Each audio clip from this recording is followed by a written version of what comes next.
estén atentos porque lo prometido es deuda. Dijimos que íbamos a tener una entrevista muy interesante, una entrevista que teníamos muchas ganas de tener hace tiempo y la actualidad además nos lleva hacia allí. Hemos visto cómo en algunas de las últimas entrevistas que dio Alberto Fernández o que dio el ministro de Desarrollo Social Daniel Arroyo, les volvieron a preguntar sobre un tema en particular. Sí. El tema del salario universal, de cómo se hace para asegurar un piso de ingresos para el conjunto de la población, que no es un invento nuestro, es algo que se está debatiendo en todo el mundo en este momento. Varios países de Europa incluso lo están debatiendo, y en Argentina hay un diputado nacional que está desarrollando un proyecto para como lo bautizó el Papa Francisco, un salario universal.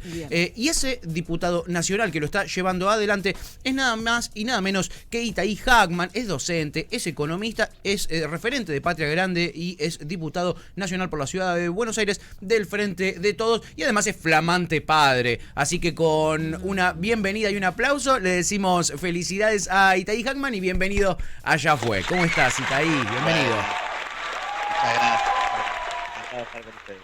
Así que fuiste padre en plena pandemia, Itaí. Presentación. Sí, el jueves. Nació Pedro. Jueves. Los pandemials Bueno, se sí, llaman, Pedro, viste que de están los generación millennials, los pandemials. Los Es pandemials. espectacular. Totalmente, sí. Es una generación que va a quedar marcada para toda su vida, Sí, sí. por lo menos Total. para nosotros, ¿no? Por lo menos para nosotros, sí. Va a tener una gran historia que contar del contexto en el que nació. Totalmente. Si es que no hay pandemias como estas en los próximos Claro, años. o si no es que esta dura un montón, Itaí, que no tenemos ni idea, ¿viste? No tenemos Si es ni que idea. esto no se convierte en la nueva normalidad y por lo tanto deja de ser Exacto. una historia excepcional para contar. Exacto. Qué horrible. Quizá lo que vos le vas a contar a tus nietos, no, cuando yo nací no había pandemia. No había Claro, pandemia. Eso va a ser lo loco. Claro, no Lo loco usábamos va a ser tapabocas. no haber nacido sin pandemia. Sin pandemia, totalmente. Bueno, Itaí, vos estás desarrollando este proyecto hace bastante tiempo que lo venís desarrollando y hay varios países en el mundo que también lo están desarrollando. Estamos hablando del salario universal, de cómo hacer para garantizar que toda la población tenga un mínimo de ingreso. Primero te quiero preguntar por qué es importante que la población de nuestro país tenga un mínimo de ingreso garantizado por el Estado.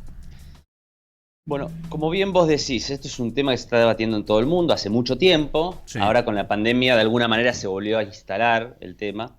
Si bien hay planteos diferentes, lo que hay en común en todo el mundo en estos planteos es que efectivamente hoy el mercado laboral no garantiza que todo el mundo que tiene un laburo, que desarrolla alguna actividad para garantizar su supervivencia, logre al menos satisfacer sus necesidades básicas, ¿no? Eso es un dato de la realidad, no solo en los países pobres o en los países del tercer mundo, sino también incluso en los países centrales. Claro. Y que por lo tanto hay uno de los objetivos de la política pública, del Estado, de la sociedad, tiene que ser generar esa garantía.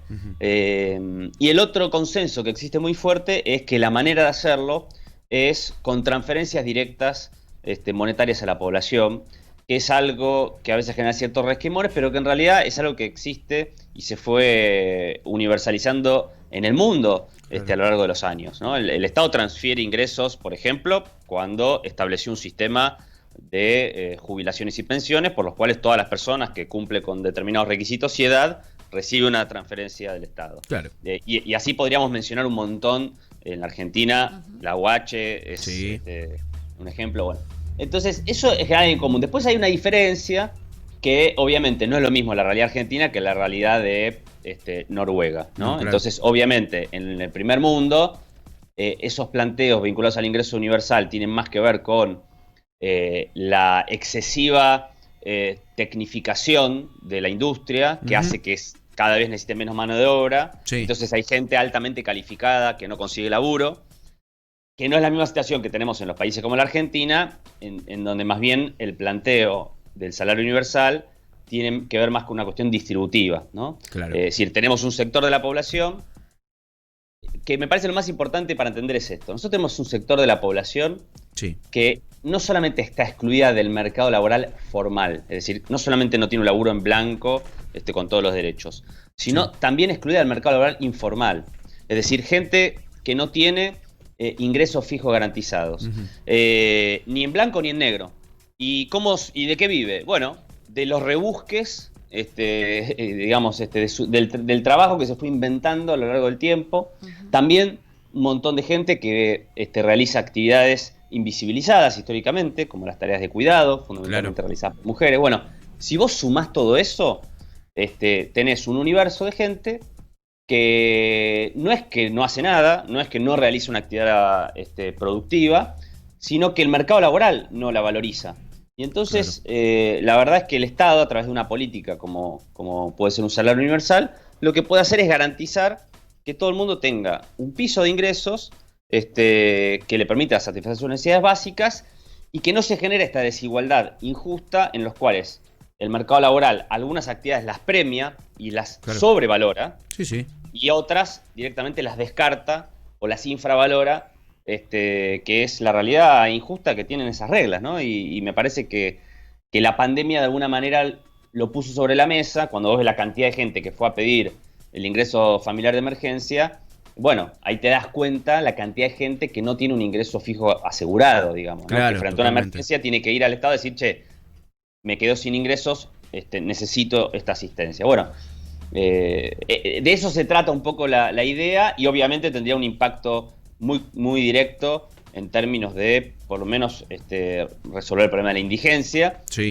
garantizar por lo menos la canasta básica alimentaria, que es lo más elemental, y bueno, tratar de equilibrar un poco la enorme desigualdad que se ha provocado en la Argentina y en el mundo en las últimas décadas, ¿no? Totalmente, y que ahora se ven más que nunca. Recién hablabas de actividades o trabajos o profesiones, lo que sea, que están sobrevaloradas, y que quizás eso tiene que ver con la funcionalidad que tienen con el sistema, ¿no? Por ejemplo, puede ser no sé, un corredor de bolsa, por ejemplo. Exacto. Un tipo que está haciendo clics y moviendo guita de un lado para el otro, tiene un sueldo altísimo, mientras que, por ejemplo, tenemos cartoneros que no tienen un ingreso garantizado mes a mes, pero que sí hacen un trabajo de reciclaje que es funcional también para la sociedad, digamos, ¿no? Sí, yo, en mi punto de vista, digamos, si tuviera que hacer una valoración personal, tengo muchos argumentos de por qué es mucho más funcional y productivo socialmente el trabajo del cartonero que el broker de bolsa.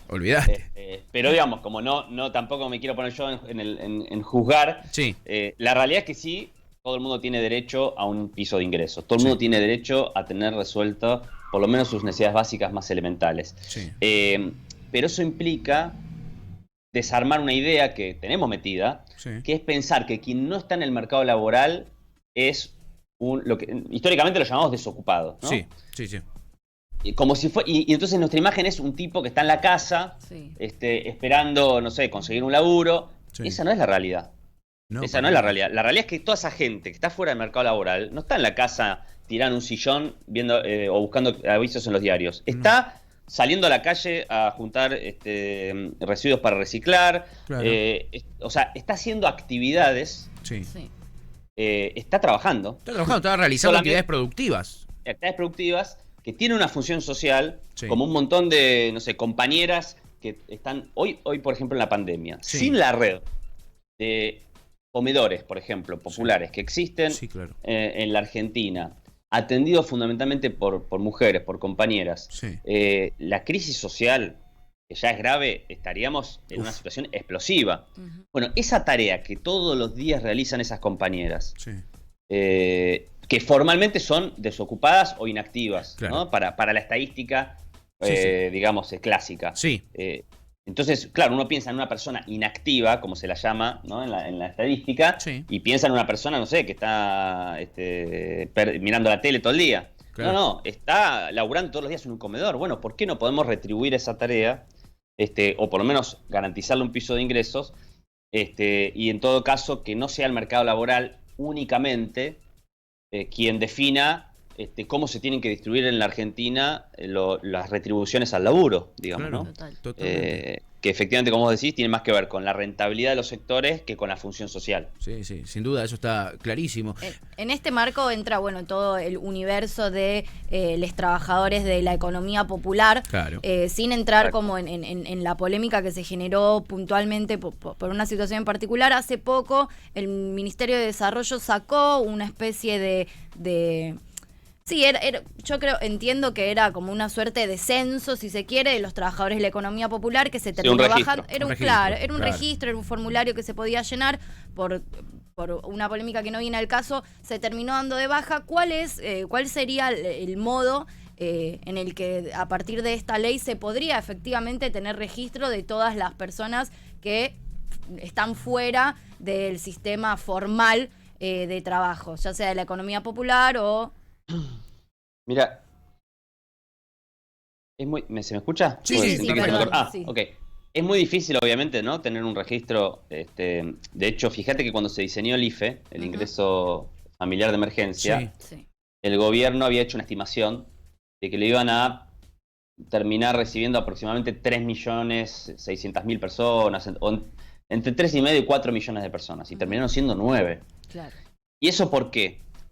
Porque estamos hablando de un universo sobre el cual tenemos un gran desconocimiento. Claro. digamos, ¿no? Exacto. Entonces es muy difícil proyectar.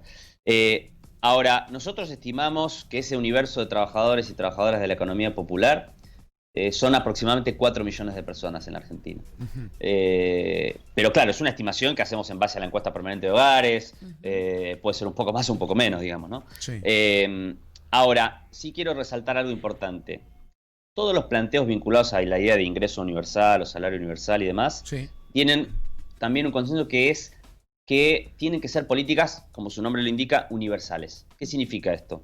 Que no es que nosotros vamos a identificar, bueno, a tal y tal y tal persona que está en el registro de la economía popular, entonces le corresponde el salario. Porque ese mecanismo Sí. es un mecanismo muy burocrático, Ujú. que da lugar a discrecionalidades, Sí. ¿no? Del poder de turno, decir, bueno, a vos sí, a vos no, porque te considero que vos sos y a vos considero que no sos Tal trabajador cual. de la economía popular. Tal cual. Exacto. Entonces, la manera de implementar estas políticas es justamente universal. Vos decís, bueno, todas las personas que cumplan con estos requisitos, ¿cuáles son los requisitos? Por ejemplo, no tener un trabajo formal. Sí. Es parecido a cómo se diseñó el IFE. Vos para cobrar el IFE, ¿qué tenés que tener? Bueno, no tener que trabajar un trabajo formal, Sí. no tener determinados patrones de consumos y bienes propios, que da cuenta que obviamente no necesitas una asistencia, ¿no? Si tenés propiedades, etcétera. Sí. Bueno, si cumplís con esos requisitos, podés cobrar el IFE. Bueno, del mismo modo sería esta idea de un salario universal. Si vos cumplís con los requisitos, lo cobrás. Perfecto. No necesitas que la autoridad de aplicación, el poder de turno, discrecionalmente te diga vos sí, vos no. Ok. Y esto es un argumento muy importante porque hay muchos prejuicios Ujú. Sí, que sí, asocian las políticas de transferencia de ingresos como políticas clientelares, ¿no? Sí, totalmente. El famoso agarrar la pala, vago, exacto. Sí, o piensan que las transferencias de ingresos son un mecanismo a través del cual quienes las ejecutan o las organizaciones comunitarias que las gestionan, de alguna manera se ven beneficiadas. Sí, punterismo político, el llamado Exacto. punterismo político. Exacto. Bueno, esto no tiene ninguna posibilidad de asociarse con ese tipo de prácticas porque es una transferencia directa de manera universal, digamos. Sí, sí. No es que tenés que pedirle a una organización social que te anote, no es que tenés Claro. que lograr que el ministerio te apruebe. Si vos cumplís con los requisitos, Listo. listo. Es como la UH. La Claro. UH, si vos cumplís con los requisitos, si Ya no está. tenés trabajo formal y tenés un hijo de determinada, la cobrás. Claro. No es que tenés que hacer una gestión o el poder de turno puede decir quién la cobra y quién no la cobra. Bueno, esto es lo mismo. Itaí, estamos hablando con Itaí Hackman, diputado nacional. Itaí, quería preguntarte con respecto al financiamiento de este salario universal. Argentina está sobreendeudada, hay problemas de recaudación, quizás justamente quizás se agravan más con la pandemia, pero ¿de dónde proponés vos que se financie esto? Argentina no tiene acceso a crédito, pero supongo que vos no proponés que Argentina lo financie con crédito externo esto, sino que No. se financie justamente con la recaudación del Estado. ¿Cómo propones vos que sea ese mecanismo con el cual el Estado recaude ese dinero para hacer el salario universal? Mirá, primero hay que decir que estas políticas no son tan caras como se creen. Ok. ¿Por qué? Porque, a ver, hay una regla en economía que a veces es un poco contraintuitiva, ¿no? Sí. Uno dice, bueno, si gastás más, aumentás el déficit, ¿no? Claro. O sea, porque el Estado recauda, gasta, si gasta más, aumenta el déficit. Sí. Y en realidad eso es relativo. Ujú. A veces depende no tanto de cuánto gasta, sino de cómo gasta. Y de hecho, en el grueso de las crisis económicas a lo largo de la historia del mundo, no solo de la Argentina, de las crisis se sale gastando, se Claro. sale no ajustando. ¿Por qué? Porque cuando vos inyectás recursos en los sectores que serían beneficiarios de esta política, si se implementara, Sí. esos recursos son recursos que se vuelcan rápidamente al consumo y al mercado interno. Ok. Y eso genera un efecto dinamizador sobre la economía Ujú. que finalmente vuelve al Estado una parte importante justamente a través de la recaudación Claro. impositiva. No sé si se entiende, Sí, pero sí, cuando se vos reentiende.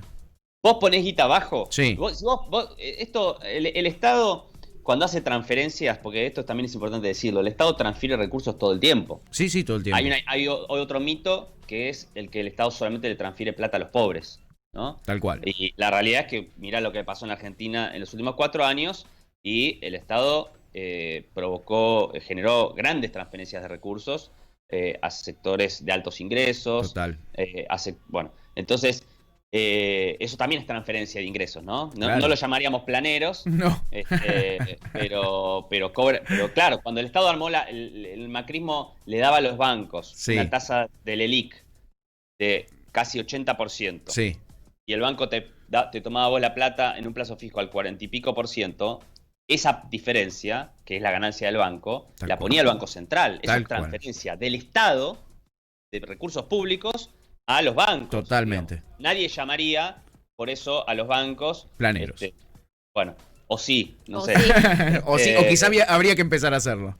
Bueno, pero volviendo al punto, lo que Sí. quería decir es, Sí, sí. a diferencia de que cuando vos transferís plata a los ricos, Sí. que compran dólares, Lo fugan. qué sé yo, fugan, Ujú. se van de vacaciones a Europa, qué Sí. sé yo, no sé, no estoy haciendo un juicio de valor, digo. No, no, es no, una pero de una práctica descripción. de consumo, Sí. bueno, se compran autos lujosos, bueno, que eso no genera efecto dinamizador sobre la economía. No. Cuando vos ponés guita abajo, eso genera rápidamente un efecto del conjunto de la actividad económica. Entonces, Claro. el Estado se ve también en sus finanzas, beneficiado cuando la economía se reactiva y recauda más. ¿Eso alcanza para financiar todo el programa? No, pero lo reduce mucho el costo fiscal. Bien. Y la otra parte, ¿cómo se paga? Bueno, obviamente hay que discutir una reforma tributaria en la Argentina. Bien. Creo que es un tema que se va a venir, por suerte. Sí. Y me parece que todas estas políticas son políticas distributivas. Sí. ¿Qué significa políticas distributivas? La plata, digamos, no se puede hacer magia. Para poner más guita en un lugar hay que sacarlo de otro. Total. Entonces, obviamente esto implica hacer una reforma tributaria que, como en muchos países supuestamente admirados y desarrollados del mundo, los ricos, los sectores de altos ingresos, pagan muchos impuestos y Sí. con eso se financian políticas de transferencia hacia los sectores de mayores necesidades. Eso en la Argentina no pasa. En la Argentina los ricos pagan muy pocos impuestos y el grueso del financiamiento del Estado se realiza a través de impuestos sobre el consumo Sí. y sobre la producción, ¿no? Entonces, revertir eso es obviamente condición para poder implementar esta política. Totalmente. ¿Sabés con qué lo uno? La semana pasada hablábamos con Gervasio Muñoz de inquilinos agrupados por la nueva ley de inquilinos y esta ley de inquilinos, si se aplica bien, si hay organismos de control que la supervisen, puede llegar a ser que un montón de gente que es propietaria tenga que declarar esos inmuebles que no tiene declarados. Bueno. Y ahí el Estado va a recaudar mucho más. Si empezamos con este tipo de medidas, sí que va a haber plata para este tipo de iniciativas, para pasar a los sectores populares. Nada, es una asociación libre que hice, pero que la relaciono con una entrevista que hicimos la semana pasada y que me parece que es un claro ejemplo de cómo el Estado puede recaudar más de lo que recauda ahora sin subir los impuestos, simplemente aplicando bien estas nuevas leyes que se están proponiendo. El mercado interno representa más o menos el 50% de la economía, ¿no? Más o menos, Itaí, es muy importante en la Argentina. el consumo en la Argentina Sí. representa más del 70%. Más del 70, una barbaridad. Del PBI, de la actividad económica. Sí, Una sí, barbaridad. el consumo. Con lo cual, Sí. siempre es la principal variable Claro. que mide el pulso de la economía. Claro, digamos, claro. Que mide el pulso de la economía. No es posible reactivar la economía sin consumo interno. Además, la Argentina, en términos del Producto Bruto, el peso de las exportaciones es relativamente bajo, Sí. con lo cual la actividad económica, si bien las exportaciones son muy importantes porque generan dólares, Sí.